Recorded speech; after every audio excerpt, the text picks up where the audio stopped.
Lukas 15 ayat 1. Para pemungut cukai dan orang-orang berdosa biasanya datang kepada Yesus untuk mendengarkan Dia. Selamat pagi, Ibu, Bapak, dan Saudara. Apa kabarnya hari ini? Semoga di hari yang baru ini kita diberikan cinta dan kasih yang baru, diberikan damai sejahtera yang baru, dan terlebih saya terus mendoakan Ibu, Bapak, Saudara dalam kondisi yang sehat dan siap berkarya bagi Allah. Ada seorang teolog bernama Thomas Reynolds yang menuliskan satu buku yang bukunya coba saya tunjukkan kepada Ibu, Bapak, dan Saudara. Judulnya adalah Vulnerable Communion. Atau dalam bahasa Indonesia, saya mencoba mengartikannya sebagai komunitas kerukunan yang rapuh. Di dalam buku ini, Reynolds berusaha untuk menceritakan kisahnya dia. Ia adalah seorang yang memiliki seorang anak dengan disabilitas. Ia adalah seorang ayah dari seorang anak yang mengalami, mohon maaf, keterbelakangan mental. Sang Gembala Agung, Allah, Dia gambarkan sebagai sosok yang terus berkarya di dalam bukan hanya kehidupannya, tetapi dalam kehidupan keluarganya juga. Kita juga diminta untuk memberikan dan menyiarkan kabar baik itu kepada sekitar kita. Kita diminta untuk memberitakan kasih Allah itu kepada sekitar kita, siapapun itu. Dalam bacaan kita hari ini, kita melihat ada dua sosok, yaitu pemungut cukai dan orang-orang berdosa. Kita tentu tahu, pemungut cukai seringkali dianggap sebagai pengkhianat bangsa. Alasannya mudah. Mereka memungut cukai, memungut pajak dari orang-orang sebangsanya mereka untuk diberikan kepada para penjajah. Itu pekerjaannya pemungut cukai. Jelas, orang-orang yang berada di sekitarnya menjadi benci kepada mereka. Kenapa kamu bekerja untuk para penjajah? Orang-orang berdosa, ya kita tentu tahu mereka adalah orang-orang yang melanggar firman Tuhan, melanggar peraturan-peraturan yang dibuat oleh Tuhan. Ibu, Bapak, dan Saudara, Yesus Sang Maha Cinta itu juga datang kepada mereka. Yesus Sang Maha Kasih itu juga hadir bagi mereka, mengajarkan kasih dan cinta yang sama juga kepada orang-orang yang seperti itu, kepada para pemungut cukai, kepada orang-orang berdosa. Bahkan jika kita ingat mungkin renungan di hari Sabtu yang lalu, Pak Surya, pendeta kita, menyebutkan beberapa hal lagi. Misalnya, orang-orang dengan disabilitas. Kemudian, kaum anak-anak dan perempuan. Yang mereka adalah orang-orang yang terbuang di masa itu. Orang-orang yang tidak dianggap secara sosial.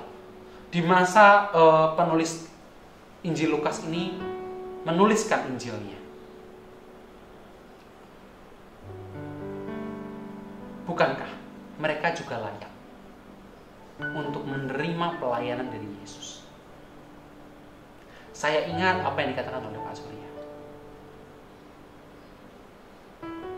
Pelayanan Yesus, pelayanan kasih Yesus, dan karya kasih Yesus itu juga seharusnya nyata bagi mereka yang dianggap tidak berguna, bagi mereka yang terpinggirkan oleh masyarakat. Sebagai murid Yesus Kristus, mampukah kita melakukannya? Mampukah kita menunjukkan kasih Allah itu kepada sekitar kita, siapapun itu, tanpa memandang ras, suku, agama, gender, atau apapun itu? Pelayanan kasih Allah itu seharusnya dirasakan oleh mereka juga. Di tengah-tengah pandemi COVID-19 ini, sudahkah kita memberitakan kasih dan cinta Allah itu kepada sekitar kita? Sudahkah kita memberitakan kasih Allah itu kepada orang-orang yang bahkan belum mengerti siapakah Allah kita? Golongan-golongan yang tersingkirkan seringkali tidak mengerti dan tidak memahami bagaimana Allah berkarya di dalam kehidupan mereka. Maukah kita menunjukkan dan memberikan mereka satu jalan yang baru? Jalan pengenalan akan Kristus. Jalan pengenalan akan iman yang selalu bertahan kepada pokok anggur yang benar. Beberapa waktu lalu, saat saya berjalan dari Jalan Majapahit, pertigaan itu masuk ke arah gereja, saya sempat melihat ada seorang yang tunanetra di depan kolam renang Manunggaljati. Dia menjual beberapa barang di situ. Yang saya ingat betul saat itu adalah seorang ibu-ibu yang menggunakan motor, memarkirkan motornya, kemudian membeli barang yang terlihat masih cukup banyak, barang dagangan dari tukang. Saya tidak tahu apakah itu dia menjual makanan, snack atau apapun itu. Tetapi saya ingin mencoba berefleksi dari kejadian apa yang barusan saya lihat.